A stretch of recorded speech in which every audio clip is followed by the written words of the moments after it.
Mi nombre es Darío Espinosa Pizarro, soy académico del Departamento de Química de la Universidad Católica del Norte y les doy la bienvenida a este video que tiene como objetivo mostrar cómo se puede calcular el reactivo límite, el reactivo en exceso y el rendimiento de una reacción química.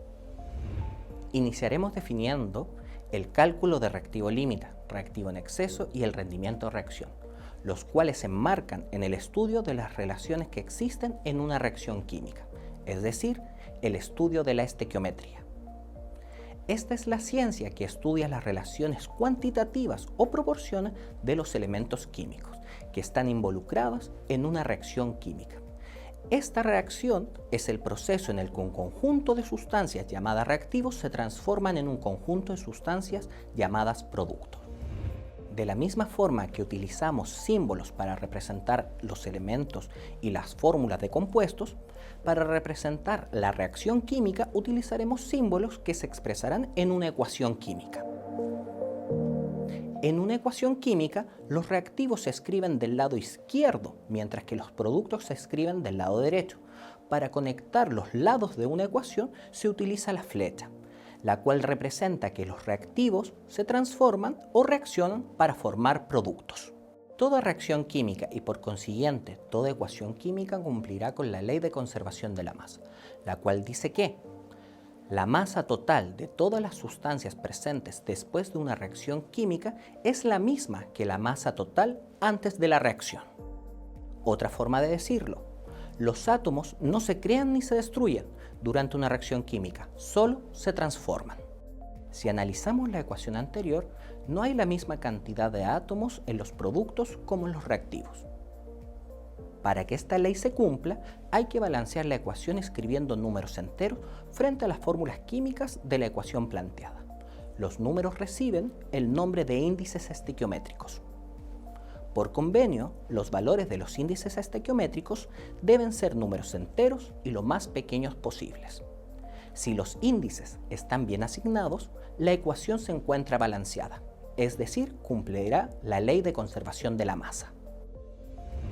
Según la relación que exista entre los reactivos y los productos, las reacciones se pueden clasificar de diferentes formas, como por ejemplo, reacción de combinación, reacción de descomposición, reacción de desplazamiento simple, reacción de doble desplazamiento. Para continuar con la idea de las relaciones que existen dentro de una reacción química, debemos profundizar en qué es el mol. Para entender qué representa un mol, se puede explicar de la siguiente forma. Una docena siempre serán 12 unidades. Una docena de automóviles serán 12 automóviles. Una docena de manzanas serán 12 manzanas. Es evidente que una docena de automóviles no tiene la misma masa que 12 manzanas. Podemos entender de la misma manera que un mol es la cantidad de materia que hay exactamente en 12 gramos de carbono 12, es decir, 6,022 por 10 a la 23 átomos de carbono. Por lo tanto, un mol corresponderá a 6,022 por 10 a la 23 átomos, moléculas o cualquier otro tipo de objeto que estemos considerando. Para calcular el número de moles hay que conocer la masa molar de la sustancia que se esté estudiando, es decir, la masa de un mol de sustancia. Si trabajamos con átomos, la masa de un mol de átomos la encontraremos en la tabla periódica y la llamaremos masa atómica. El carbono 12 tiene una masa atómica de 12 gramos partido mol, lo que corresponde a que un mol de átomos de carbono 12 tienen una masa de 12 gramos. El cloro tiene una masa atómica de 35,5 gramos partido mol, lo que corresponde a que un mol de átomos de cloro tienen una masa de 35,5 gramos. El oro tiene una masa atómica de 197 gramos partido mol, lo que corresponde a que un mol de átomos de oro tienen una masa de 197 gramos. Si se trata de compuestos, la masa de un mol se calcula como la suma de las masas atómicas del compuesto que se esté trabajando. Un mol de moléculas de agua tiene una masa de 18 gramos, la cual es la suma de 2 veces la masa atómica del hidrógeno más una vez la masa atómica del oxígeno. Un mol de iones nitrato tiene una masa de 62 gramos, lo cual es la suma de una vez la masa atómica del nitrógeno más 3 veces la masa atómica del oxígeno. Un mol de cloruro de sodio tiene una masa de 58,5 gramos, lo cual es la suma de una vez la masa atómica de sodio más una vez la masa atómica de cloro. Para calcular el número de moles de una cantidad de materia determinada, se puede calcular de la siguiente forma, donde n es el número de moles en unidades de mol, masa es la cantidad de materia en gramos y masa molar es la masa de un mol de sustancia que se esté trabajando en unidades de gramo partido mol. Una ecuación balanceada nos permite analizar desde el nivel macroscópico o microscópico las relaciones que existen en una reacción química. Usaremos como ejemplo la combustión del butano. Desde lo microscópico, los coeficientes nos dicen que 2 moléculas de butano reaccionan con 13 moléculas de oxígeno para formar 8 moléculas de dióxido de carbono y 10 moléculas de agua. Desde lo macroscópico, los coeficientes nos dicen que 2 moles de butano reaccionan con 13 moles de oxígeno para formar 8 moles de dióxido de carbono y 10 moles de agua. Asimismo, las relaciones en moles también se pueden analizar por partes dentro de una ecuación. Se puede estudiar la relación que existe entre reactantes, entre productos o entre reactivos y productos. Todas las relaciones son posibles. A modo de ejemplo, veremos la relación que existe entre un reactivo y un producto, la cual indica que 2 moles de butano producen 10 moles de agua. Pero si contamos con 5,5 moles de butano, ¿cuántos moles de agua se pueden producir? Para resolver esta duda, la estequiometría nos ayudará. Utilizando la proporción anterior, podemos calcular cuántos moles de agua se producirán con 5,5 moles de butano. Aplicando la proporción, se puede despejar la incógnita, lo que resulta con que se producen 27,5 moles de agua. Generalmente, cuando ocurre una reacción química, las cantidades de reactivo no son estequiométricas, es decir, no están en la proporción que indica la ecuación balanceada. Como consecuencia de esto, algunos de los reactivos se consumirán completamente y otros sobrarán en el proceso. El reactivo que se consume primero recibe el nombre de reactivo límite y limita la cantidad de productos que se pueden formar. Si uno de los reactivos se consume por completo, ya no podrán formar más productos. El reactivo que sobra al finalizar la reacción se denomina reactivo en exceso. El concepto de reactivo límite lo vivimos a diario cuando cocinamos. Usaremos el ejemplo de la preparación de un sándwich de queso.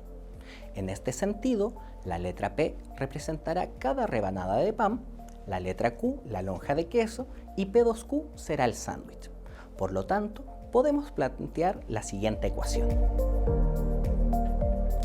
lo que representa que cada 2 rebanadas de pan y una lonja de queso se puede preparar un sándwich de queso. En el mismo sentido, si contamos con 12 rebanadas de pan y 7 lonjas de queso, con estas cantidades el máximo de sándwich que se pueden preparar son 6. Luego quedaremos sin pan. La cantidad de pan limita la formación de sándwich, por lo tanto llamaremos al pan el reactivo límite. Mientras que el queso, cuando se formen los 6 sándwiches, nos sobrará una lonja. Por lo tanto, el queso es el reactivo en exceso. Ahora, de este ejemplo cotidiano, lo llevaremos a una reacción química. De forma semejante, la reacción de formación de agua presenta una estequiometría similar, donde 2 moles de hidrógeno molecular reaccionan con 1 mol de oxígeno molecular para formar 2 moles de agua. Supongamos que tenemos 12 moles de hidrógeno molecular y 7 moles de oxígeno, y que los hacemos reaccionar para formar agua. Dado que 2 moles de hidrógeno reaccionan con 1 mol de oxígeno molecular, se usa la siguiente relación. El número de moles de oxígeno molecular que se necesitan para que reaccione todo el hidrógeno se puede calcular usando la regla de 3 simple o la proporción, donde cada 2 moles de hidrógeno requieren 1 mol de oxígeno. Por lo tanto, si tenemos 12 moles de hidrógeno, ¿cuántos moles de oxígeno son necesarios? Despejando la ecuación, se encuentra que se necesitan 6 moles de oxígeno. Como se necesitan 6 moles de oxígeno para que reaccione todo el hidrógeno, sí están las condiciones y el hidrógeno se consumirá completamente y lo denominaremos reactivo límite. Por otra parte, como el oxígeno sobrará, ya que teníamos 7 moles inicialmente y reaccionan 6, nos sobrará 1 mol sin reaccionar. Habrá un exceso de este reactivo y por lo tanto lo denominaremos reactivo en exceso. Para finalizar, explicaremos qué es el rendimiento de una reacción. Cuando utilizamos las relaciones estequiométricas de una reacción y calculamos la cantidad de producto que se puede formar, esta cantidad la podemos entender como la máxima cantidad de sustancia que se espera formar. Desde esta premisa podemos decir que si se forma o produce menos producto, realmente el rendimiento de una reacción será inferior al 100%. Para calcular el rendimiento de una reacción, podemos utilizar la siguiente fórmula. En cuanto al rendimiento teórico, es la cantidad de producto que debería formarse en función del reactivo límite, utilizando la estequiometría de una reacción. Por último, el rendimiento real es la cantidad de producto que realmente se obtiene en una reacción. También es la cantidad que se informa en un ejercicio. Por ejemplo, si calculamos que se deberían formar 4,92 gramos de fosfato de bario, cuando se mezclan 3,50 gramos de fosfato de sodio con 6,4 gramos de nitrato de bario, este es el rendimiento teórico de la formación de fosfato de bario en la reacción. Si resulta que el rendimiento real es de 4,70 gramos, el porcentaje de rendimiento será 95,5%. El resultado del 95,5% tiene lógica, debido a que se formó menos masa realmente de lo que se esperaba en las relaciones estequiométricas. Hemos finalizado esta cápsula y te invitamos a revisar los siguientes videos. Hasta luego.